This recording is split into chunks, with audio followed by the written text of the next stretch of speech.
welcome to my kitchen. It is Rabbi Finn and you are here for another Shemot snacks from Bournemouth and El Shaddai Synagogue. This week is Parshat Mishpatim, which can only mean one thing. What? Yes, you got it. A turkey satay curry. I'm going to say that again. Turkey satay curry. It's quite difficult actually to say, but this is absolutely amazing. It's a Thai-based curry.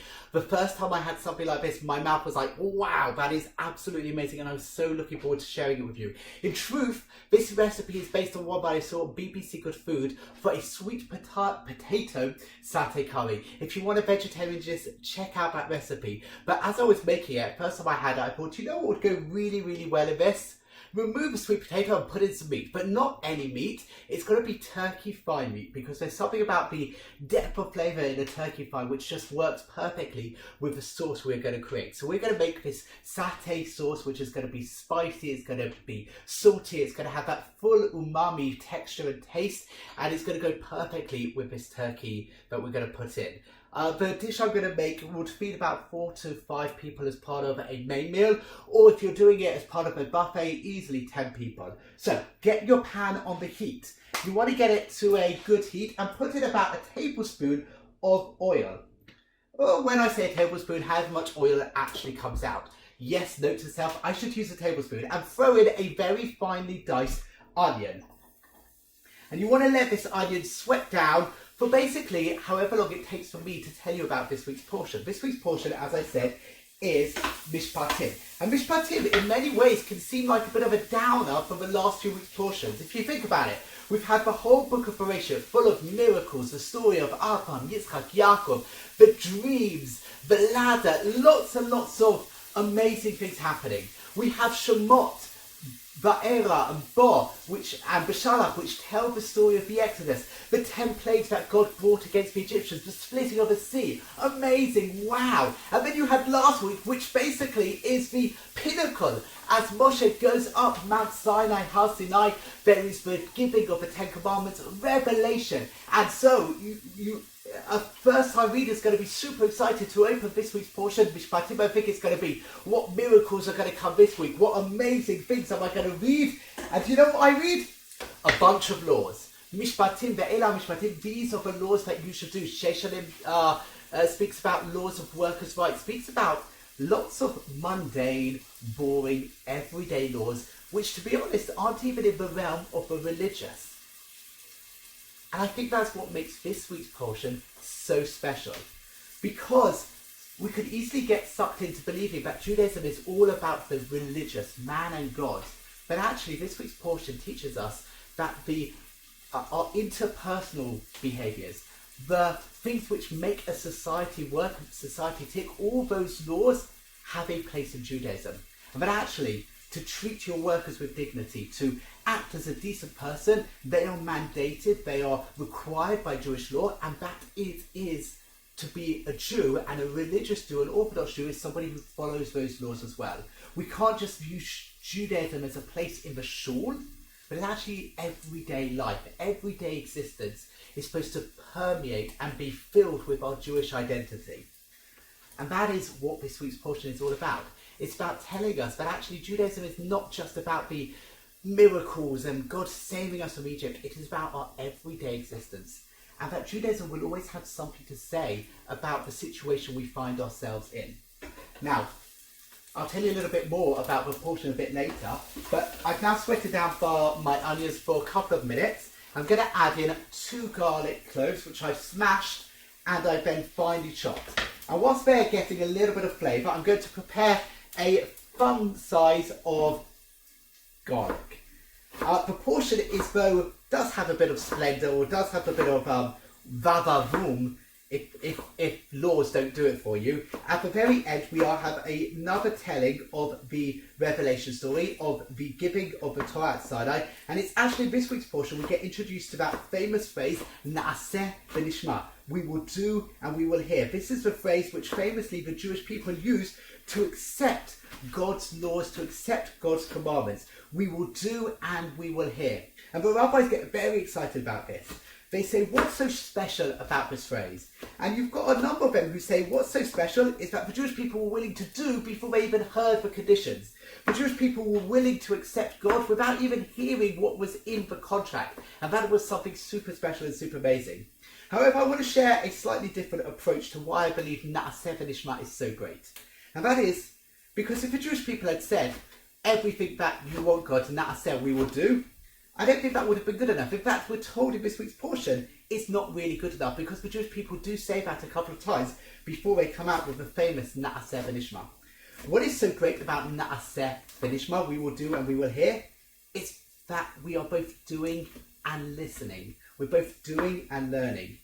God wants us not only to fulfill his commandments or fulfill the commandments, but also to try and understand what we're doing, to try and live a life full of knowledge, to try and understand the world. Because only once we start to understand the world, once we start to understand our religion, once we start to understand our heritage, do we start to live that full, enriched life. My ginger is now going into the pan, and this is starting to seem fully aromatic. To be a Jew requires us not only just to do, but also to learn, to explore, to question, to ask the big questions about the world, about the universe, to go on a journey of doing, but also a journey of discovery. Na'aseh v'nishma, we will do, but we will also listen, we will also learn. As Jews, sometimes we focus too much on the Na'aseh doing, without necessarily doing the exploring. I'm hoping that through these videos, we are doing the nishma, we are learning, we are listening, and we are growing together. This is coming together beautifully. So, in there's my chopped onion, my garlic, my ginger. The smell is incredible, but now it's time to add in my paste. This is Thai red curry paste. You can buy it from any kosher shop as long as they've got it in stock. What I like to do is then I'll put it into these little pots, because each pot can take 3 tablespoons, and then put it in the freezer to keep for much longer. You want to put 3 tablespoons of 3 tablespoons of red Thai curry paste. This video is full of tongue twisters. 3 tablespoons of Thai red curry paste into your pot. Boom. I was expecting more sizzle there, hence why I'm slightly disappointed by the boom. It's important to fry it out before you put any of the other ingredients in, to bring out the fullness of the flavour. So, I'm going to let that cook out for about a minute. Into this pot, you're going to add in 2 tablespoons of peanut butter. I love the flavour of peanut butter, that is why I'm going for 2 tablespoons. If you're not a huge fan, then just go for 1 tablespoon, but trust me, you do need at least a bit of peanut butter in. I'm using smooth peanut butter. I have no idea what it's going to be like if you use crunchy peanut butter, but give it a try, let me know. So that's 1 tablespoon and a second generous tablespoon of peanut butter. So mix that all together in the pot. And now we're going to be ready to add in our turkey meat. I'm using 600 grams here of turkey meat, which would be enough for 3 people. I would work on about 200 grams of turkey thigh. It's got to be turkey thigh, turkey leg meat. 200 grams per person if you're just serving this. If you're serving this as one of a few different meaty options, then about 100 grams per person will be absolutely fine. But trust me, people are going to want seconds of this. They're going to want thirds of it, so you want to make plenty. So get your turkey thigh mince, cut it up into little cubes. If you go to some of the kosher delis and some of the kosher butchers, it's already cut up for you. And just put it into the pot and fry it off for about a minute or 2 till it starts to change colour. I'm just going to increase the heat. This is a beautiful curry, and you might be thinking, Yaakov, Rabbi, what on earth has this got to do with any of this week's portion? Well, this week's portion is also momentous because it's the first time that something appears, and it's going to appear 3 times in total. And that is the phrase, Lo tevashel gidi b'chalev imo, which roughly translates as don't cook a kid in its mother's milk. Now, when I was younger, I took that literally. I was like, why would anybody cook a child in its mum's milk? How is that even possible? Luckily, as I've grown up, that really, I've learned, is a euphemism for don't cook meat and milk together. And as I said, it appears 3 times in the Torah. The first time is this week's portion. The Rabbi said the reason that phrase, the exact same phrase, is repeated 3 times is to teach us 3 things. One time is to teach us that you should not cook meat and milk together. And when we say meat, we expand that to include all poultry as well. One should not cook meat and milk together. One should not eat meat and milk, which leads to the separation of our cutlery, of our crockery, of having to wait between eating a meaty meal and a milky meal, and in some cases between a milky meal and a meaty meal. And the final one is not to get benefit from that produce of meat and milk mixed together. Again, though, I can see what you're thinking, what on earth has that got to do with this dish, this Thai satay curry dish? Well, that is because we're going to be adding in a moment, once the turkey is cooked, coconut milk. See, whilst you can't add in milk, i.e. milk from a cow, you can add in coconut milk, almond milk, soya milk, all those dairy-free milks to a meaty dish. And the rabbis even speak about this in the 15th, 16th century, where in those days it was quite rare to have these alternative milks. And they said if you want to cook a meaty dish with a alternative milk, you need to place something on your table to make it clear that you've not mixed meat and milk. So if you were doing an almond milk, for example, you had to put a pot of almonds on your table so everybody around would know that you've used almond milk. If you're using coconut milk, although they don't speak about this explicitly because I don't think they conceived of coconuts at that time, you'd have to put a coconut on it. The modern equivalent would be to put a tub of outflow onto your table whenever serving something which has meat and then an outflow based substitute. However, nowadays, seeing as it's so ubiquitous, so everywhere, these dairy-free alternatives, I think you satisfy your obligation not by putting on some coconut or some almonds, but by simply telling your guest that you've made it with coconut milk. Because nobody is going to suspect that you're cooking meat and milk today when there's so many alternatives. Right, my turkey has started to change colour, and I'm going to add in my coconut milk. This is 1 tin of coconut milk. I just put it into the jar already to loosen it up.